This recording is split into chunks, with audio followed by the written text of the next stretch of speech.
Well, hello!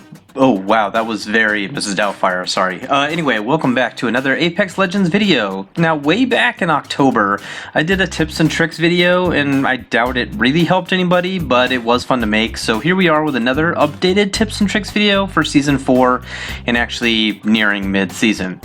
Also, instead of just numbering tips, I'm kind of breaking these down by stages of a game. Now, I know that might sound confusing, welcome to my world, but you'll understand in a second. Now, full disclosure, I'm kind of an idiot. I'm a slightly above average player with slightly below average reflexes. I don't claim to be good or great by any means, but I try my best and usually fail at doing so. But maybe all those losses and games with 84 damage and no kills has taught me something. Maybe it's taught me to be I don't know who I'm kidding. These tips are really not for anybody more experienced than myself. It's just, somebody kind of starting up in Apex or very average or whatever. So, preferably somebody newish that just wants to get better, even though they're kind of picking up tips from an idiot, right? Or maybe it's somebody who just doesn't understand how to search videos on YouTube.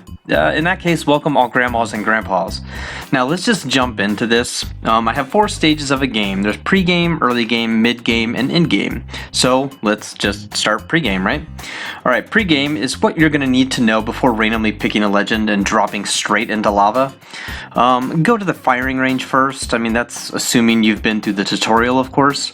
The firing range should be used as a warm-up before every time you sit down to play, even if it's just for a few minutes. If you're completely new or only have some basics, you should be spending tons of time in the firing range. Use every gun, know how to heal, use the guns without attachments first.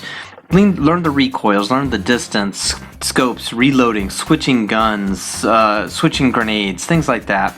Try one-on-ones with friends if you can. Now, I was able to teach one of my friends lots of tricks on how to just heal mid-fight, switching between shield cells and med kits, when to use a battery versus a cell, or a med kit versus a syringe. You can learn the tacticals and ultimates of all the abilities of all the legends as well. All within the safety of the firing range with a friend. Learn those legends and find out which fits your style. So now you kind of know the legends you like and which you don't. You should at least find like a core group of maybe 3 to 5 legends you're comfortable with, just in case you're picking third and your favorites are already taken. Now, we move on to the early game. Are you the jump master? You really only have 3 options there. You can relinquish to somebody else, you can drop hot and get your squad wiped quick, or you can drop somewhere quiet and slow play a little bit where you have some time to get some loot before fighting. Sometimes that method can be a little boring. It can drag out games where there's not much excitement in the middle. So if you drop into the hot zone, I kind of actually recommend that early on in somebody's Apex career because it can get you used to fighting much quicker, and just the chaos that can ensue in those fights. It'll teach you how to loot very fast, get into those fights and sometimes even being outnumbered. It's just a very easy way to learn the game that way. Now, personally, I prefer dropping somewhere like a little off the path, but not super crazy far away. So I try to find somebody or somewhere where I can drop about 500 meters away from the dropship line. That way I have time to actually loot a building or two, really before I have to contend with just like one other team in that area. So it lets me get something decent and not just getting wiped right off of the bat. But you find that style that works for you and the landing zones that work for you. I usually recommend with new players staying safe, but you want to get into those hot zones on occasion just to get used to the style. So it really just depends on you.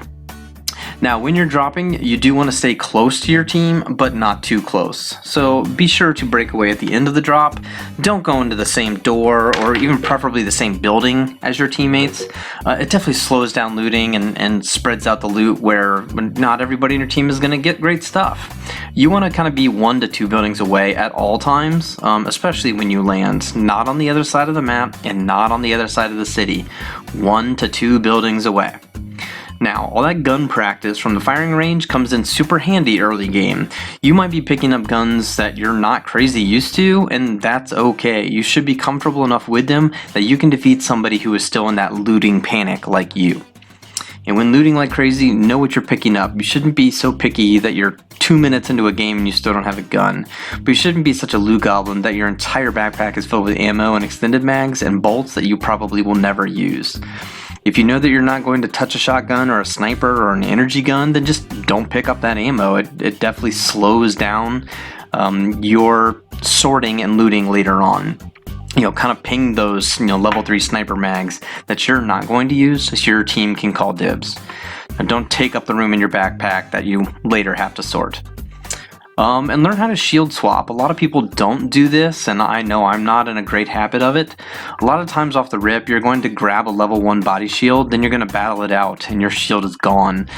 If it's quiet, look for another white body shield, or better, rather than it's better than using shield cells or batteries on a level 1 shield that you're just gonna dump quicker than an ex-girlfriend who collected Garfield memorabilia in high school. Okay, so you survived the landing, defeated that first squad, and you're going on kind of into round 2s. So you're moving to mid-game.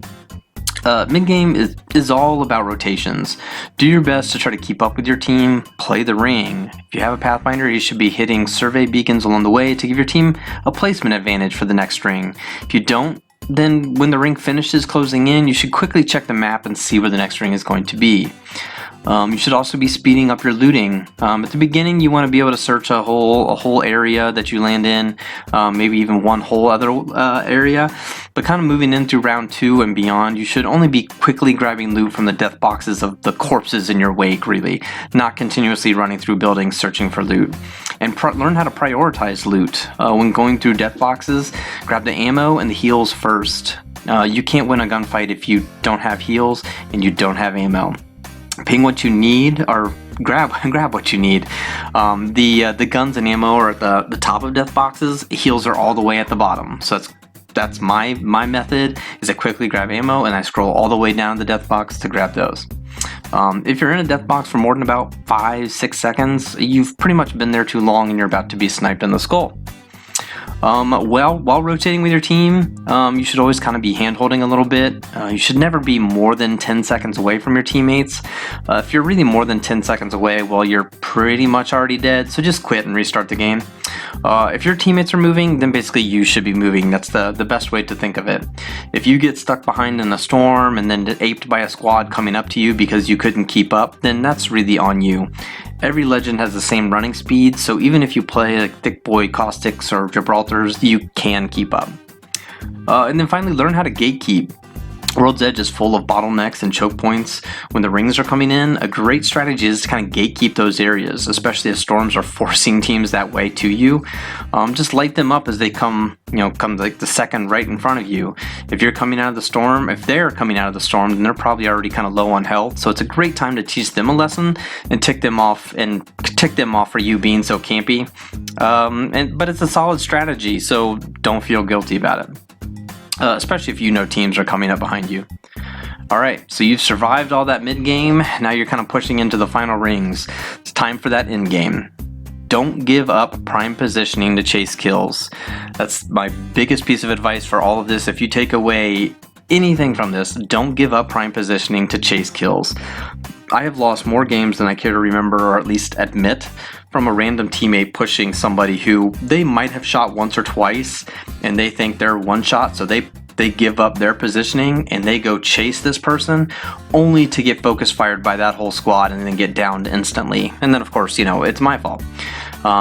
If you have positional advantage, don't give it up unless you are actually knocking down opponents and you know they are lit. 2 alternator shots onto a gold body shield does not mean that dude is totally one shot, man. It means he's about 6 shots, and by the time we get there, he's already healed. Have sense about your location, your positioning, and the actual damage you're doing onto a team. If you have a Caustic or a Watson or a Watson, you should never ever give up prime positioning. Force the opponents to bottleneck and into traps and your fences. It's a really easy concept that most people don't understand. As a Watson main myself, it hurts my soul to drop my pylon and set up all my fences in a building or behind a big rock. And then, it's like a Saw movie that they have to come to us and they're forced into our circle. But yet my teammates jump out and chase a team and then get downed. FML, people. FML. Next, while you're in that ring and you're barricaded up, you should be dropping all your extra ammo, your shields, heals, anything like that that your team can quickly grab and utilize in a fight. If you have 400, if there's 2 teams left and you have 400 rounds of light ammo, you're not going to use all of that. Okay, or you have 80 shots with a sniper rifle, you're not going to use all of it. Drop everything you don't need. If you've got 6 shield batteries, you're not going to use them. Drop 3, let your teammates grab what they need. Okay, make sure everybody's kind of divvied up on that loot.